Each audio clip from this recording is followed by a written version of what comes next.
Hoy conoceremos a la enfermera Patricia Bonifaz. Nos brindará información sobre el TDA y TDAH, sus experiencias con su carrera y algunas anécdotas inolvidables. Entonces sí, claro que quise abandonar todo, pero de ahí yo dejé de pensar en el por qué me pasa esto a mí para poder decir para qué lo utilizo, ¿no? ¿Cómo fue para ti recibir ese diagnóstico como madre y profesional de la salud? En realidad, al recibir el diagnóstico se formó una dualidad intensa en mí, porque estaba el duelo que yo quería vivir como madre, o que yo necesitaba vivir como madre en ese momento de recibir el diagnóstico de mi hijo, pero también estaba mi mente profesional, ¿no? Entonces, si bien es cierto, abracé el diagnóstico de mi hijo, hice el duelo que necesitaba, ¿no? para enfrentar este diagnóstico, pero también me di cuenta que mi hijo no necesitaba una enfermera 24/7 en casa, sino necesitaba una madre que lo apoyara y que validara sus sentimientos, que velara por sus derechos y que sobre todo busque el respeto para él, ¿no? En ese momento tan duro, ¿qué pasaba por tu mente en esos días? Yo pensé en tirar la toalla, porque tenía colegas, yo trabajaba netamente en el área de crecimiento y desarrollo en un hospital, tenía colegas las cuales yo notaba que no eran empáticas. Cuando yo recibo el diagnóstico de mi niño, yo estaba en un duelo total, ¿no? Entonces yo todo lo veía y decía, ¿cómo no me di cuenta antes, no? Siendo profesional de la salud, ¿cómo no me di cuenta antes? Y a los niños que yo atendía, yo veía y les decía, ¿no? Le comentaba a alguna colega, mira, este niño me parece, o este niño yo creo, y me decían, ay, tú todo lo ves así porque recién recibes el diagnóstico de tu niño, ¿no? Entonces es ahí donde yo decido tomar las riendas de mi carrera y decir, con esto yo puedo ayudar a las personas, ¿no? Puedo ayudar a más mamás, puedo ayudar a más familias que reciben el diagnóstico y no encerrarme en mi círculo como mamá, como profesional y no dar mis conocimientos a otras personas. Es ahí donde yo decido estudiar esta especialidad y todo tipo de diplomados para niños con TEA y TDAH. ¿Por qué es tan grave que no se identifique a tiempo los signos de alarma en bebés? Yo siento que es gravísimo. El sistema de salud ahorita nos viene fallando a muchísimas familias. El cuidado de cada niño, el crecimiento y desarrollo de cada niño debe estar supervisado por profesionales de calidad, ¿no? Entonces no solamente es que estemos mirando el reloj de cuánto dura una consulta, sino también nosotros tenemos que estar pendientes de qué nos cuenta la mamá sobre su niño, porque sobre un bebé nosotros no podemos hacer un diagnóstico. Un diagnóstico para TEA o TDAH nosotros lo tenemos a partir recién de los 2 años o en casos mayores, en caso de niños que ocultan pues, el diagnóstico a los 5 años, ¿no? Entonces en los bebés sí es muy importante, es grave que no se den cuenta los profesionales, en este caso las enfermeras que están en el primer nivel en el control de crecimiento y desarrollo, los pediatras, ¿no? Que por ejemplo no se den cuenta en algunos signos de alarma que son totalmente característicos de un bebé o de un niño que probablemente tenga el diagnóstico, ¿no? Recordando también que siempre un diagnóstico temprano va a hacer de que nosotros intervengamos temprano y podamos llevar a terapias temprano a nuestros hijos y lucharlas así con todo. ¿Qué señales básicas deberían observar los padres y personal de la salud en los primeros meses de vida? En los niños, en los bebés, ¿no? Por ejemplo, la mirada fija es algo que es muy característico en un niño con diagnóstico, ¿no? O que por lo menos a los 4 o 6 meses el niño ya reconoce su nombre. Tú lo llamas y él tiene que voltear a ver dónde está la persona que lo llama. O la sonrisa social que se le llama, ¿no? Que tú le haces, ¡ay, mi chiquitito bonito! Y ahí está ya él carcajeándose, ¿no? Y en niños pues mayores, ¿no? Que obviamente no respondan a su nombre, ¿no? Por ejemplo, la repetición de secuencias. Hay muchos niños que yo he notado que hacen su fila de carritos, ¿no? Y las mamás dicen, ay, que mi hijito, ¿cómo se llama? Ay, lo ordenó del más grande del más chiquito al más grande. Y yo, ojo ahí, mamita, ojo ahí, ¿no? Porque es un signo de alarma también bastante y que es muy pronunciado, ¿no? o que, por ejemplo, nos alineen cosas. La alineación de cualquier objeto es una característica propia del autismo, ¿no? O de un TDAH. El caminar en puntitas a los 2 años, ¿no? A los 2 años los niños ya no deben caminar en puntitas. Entonces, el caminar en puntitas, el aleteo, las vueltas y vueltas y vueltas que dan los niños, son signos de alarma donde nosotros decimos, ok, podemos hacer una evaluación con un neuropediatra, el cual es el encargado de decir, ¿sabes qué? Yo sospecho que tu hijo tiene TEA o tiene TDAH o alguna otra neurodivergencia y creo que es necesario que lo lleves a un neuropsicólogo. Solo los neuropsicólogos son los que dan este diagnóstico, ¿no? Lamentablemente acá en ICA no lo tenemos. Siempre cuando yo he hecho mis recomendaciones a algunas mamitas, han dicho, llévalo a Lima a tal instituto, llévalo a Lima a tal instituto, porque lamentablemente acá en ICA no lo tenemos y como les digo, tenemos un sistema de salud que nos viene fallando completamente a las familias acá en Perú y en diferentes países. En mi caso, yo digo, ¿no? ¿Cómo no me pude dar cuenta? Mi niño hacía la alineación, ¿no? Mi niño era un niño muy hábil, es un niño muy hábil, es un niño... lo que tiene mi niño es un TEA1, que es el conocido síndrome de Asperger, ¿no? Que es donde los niños tienen un coeficiente intelectual más alto incluso que los niños de su propia edad. Sin embargo, las habilidades sociales se le dificultan.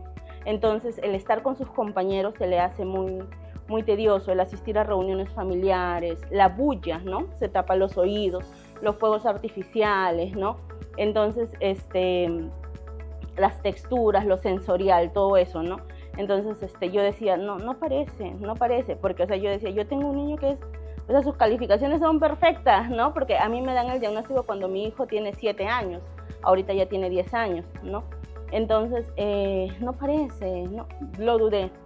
Fui a muchos especialistas, fui a diferentes neuropsicólogos y todos me daban el mismo diagnóstico y bueno, es ahí donde yo abrazo el diagnóstico de mi hijo, proceso el duelo junto con su padre y decimos no, es momento de afrontar lo que nos ha tocado vivir, ¿no? Para poder sacar a nuestro hijo adelante, pues, ¿no? Hay un caso que marcó mucho tu carrera, el de Mateo. ¿Cómo llega a ti y qué encontraste en su evaluación inicial? Mateo llega a mí justo en un centro de una guardería que también hacía centro de estimulación temprana. Llega a los 11 meses. Era un niño el cual me refería a su mamá que nunca había balbuceado, nunca se había sentado, incluso le costaba mucho deglutir la comida, solamente quería estar pegado en el pecho de la mamá. Cuando yo lo observo y le hago el examen físico, empiezo a llamarlo por su nombre y el niño no me miraba. Entonces yo ahí ya justo había terminado el tema de la especialidad pues del autismo y TDAH, pues entonces estaba fresquita, ¿no? Entonces ahí yo le digo a la mamá, ¿no? Me parece que Mateo tiene una hipotonía, ¿no? Entonces, ¿qué te parece si le hacemos masajes, ¿no? Le hacemos masajes todos los días, me va a ayudar mucho que su cuidador principal, porque ahora mayormente no nos damos cuenta, ¿por qué? Porque los papás trabajamos y los dejamos siempre con un cuidador. Entonces el cuidador no nos refiere muy bien lo que está pasando pues con nuestro niño, ¿no? Entonces me va a ayudar mucho que me traigas al cuidador, en este caso era la abuela, ¿no? Para yo poderle hacer masajes y masajes y masajes, ¿no? Entonces, empecé a hacerle masajes, empecé a utilizar el aula sensorial, empecé a utilizar todo lo que es la escala de psicomotricidad, ¿no? Que teníamos en los ambientes de este centro y gracias a Dios, en un mes logramos de que Mateo se siente. Al sentarse, Mateo empezamos a trabajar para que gatee y así lo fue haciendo y al año 3 meses más o menos Mateo logró caminar, ¿no? Entonces yo ahora, Mateo es un niño que camina, es un niño que te mira, que te sonríe. Mateo marcó mi vida, sí, claro. O sea, si yo tengo algo que agradecerle a la vida es, uno, por el diagnóstico de mi hijo, por más duro que sea, porque me enseñó a ser más persona humana, ¿no? Y el diagnóstico y que haya llegado a mi vida Mateo porque lo pude ayudar, porque quizás no sabe en qué manos habrá caído después y no se le haya podido hacer un diagnóstico oportuno al niño, ¿no? ¿Qué sientes cuando ves ahora a Mateo? Veo lo importante que es la intervención y el diagnóstico temprano, ¿no? Porque podemos aquí nosotros abordar y poner en terapias a nuestros niños, terapias de lenguaje, terapias sensoriales, cosas que los van a ayudar a nuestros niños, ¿no? Entonces, yo siempre digo, mientras más temprano sea el diagnóstico, no sabes todo lo que te va a ayudar más adelante, porque tú recibes el diagnóstico tarde y ya tienes que meter a tu niño en cantidad de exámenes, en cantidad de medicación, y lo que queremos es eso, pues evitar, ¿no? Evitar medicación que al final les va a hacer daño, ¿no? Toda medicación hace daño. Entonces, lo que queremos con una intervención temprana es de que se eviten todo lo que son los medicamentos y lleguemos a terapias oportunas, pues, ¿no? ¿Qué le dirías a una mamá que acaba de recibir el diagnóstico? Primero les diría que respiren. Es muy duro, duele, procesen el duelo, pero así como procesen el duelo, también levántense y digan, por mí y por mi hijo me voy a levantar, voy a luchar, y sobre todo porque esos niños necesitan, no necesitan una terapeuta en casa, pero necesitan una mamá que vele por sus derechos, necesitan una mamá que los prepare para todo lo que se le viene encima, porque no solamente el sistema de salud, sino también el sistema de educación nos está fallando. Está fallando a muchas familias con autismo, les está fallando a muchas familias con neurodivergencia, y tenemos que luchar por ellos, por los niños, ¿no? Porque tienen los mismos derechos y también queremos que tengan las mismas oportunidades, ¿no? Es por eso. Aún se trata el autismo y TDAH como un tema tabú. ¿Qué mitos te gustaría derribar hoy? El mito que me gustaría derribar es uno de los más importantes y que va a llevar a nuestros niños a ser unos profesionales de bien, que es el techo de cristal, o es el que tengan la capacidad limitada, ¿no? Tu hijo no va a ser nadie en un futuro, ¿no? Eso es totalmente falso. Un niño con TEA1, con TEA2 incluso, puede llegar a ser un profesional de éxito, ¿no? Siempre y cuando tenga un diagnóstico, tenga terapias, tenga el apoyo de la familia. Es muy importante el apoyo de la familia, y yo en este caso sí quiero acudir a las familias de las personas o de los niños con autismo. Abracen a ese niño, abracen a esa mamá, porque no saben cuánto les está doliendo. Probablemente en las noches calladitas estén llorando, porque yo lo he pasado, ¿no? Abracen a esos niños, abracen a esas familias, ayúdenlas, no critiquemos, no digamos es un berrinche, ese también es un tabú, ¿no? Por ejemplo, ¿no? Es un berrinche, es malcriado ese niño, no hay que invitarlo. Si las mamás con niños TEA pudiéramos salir a la calle sin ser juzgadas socialmente, el mundo sería totalmente distinto, ¿no? Porque nosotros muchas veces nos quedamos en casa o no vamos a reuniones justamente por esto, por alguna crisis que pueda desencadenar un niño con TEA o con TDAH, ¿no?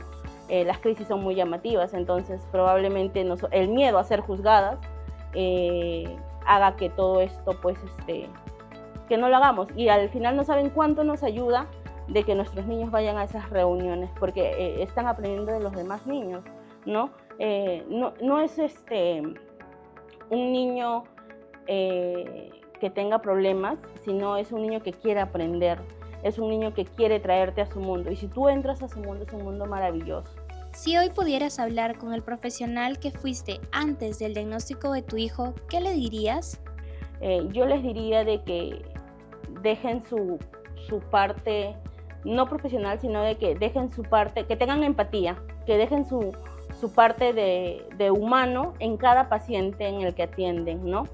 Que si la mamá me dice, doctor o licenciada, en mi niño veo esto, no solamente diga, ya le va a pasar, o ya lo vemos en otra consulta, o yo mirando el reloj, a qué hora acaba la consulta, ¿no?